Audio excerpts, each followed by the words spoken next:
फुलेशाही आंबेडकर या विचारावर देश चालतो, परंतु आजची परिस्थिती आहे जे जातीभेद निर्माण करत आहे हे असं अजंती गावामध्ये नेर तालुक्यामध्ये घडत आहे.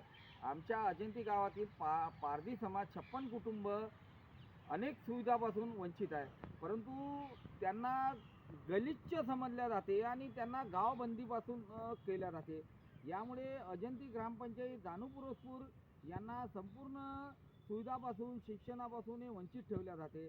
कुठे ना कुठे शासनाने याच्यावर लक्ष देण्याची गरज आहे. शासनाला आम्ही वारंवार पाठपुरावा करतो आमच्या गुरुदेव युवा संघाकडून, परंतु शासनही मूक बनून राहत असन एक हे दुःखद गोष्ट आहे. आणि यामध्ये प्रशासन मग काही करू शकत नसन, मग आम्हाला विचारधारांनी या आंदोलनाला करावं लागेल आणि पारधी समाजाला न्याय देणार. पण मग पारधी समाज भटक्या जमातीत येते, ते कुठेही राहत होते, परंतु आजची परिस्थिती अशी आहे का त्यांच्या लेकराला शिक्षण नाही, त्यांना कोणत्याच हक्काच्या सुविधा नाही.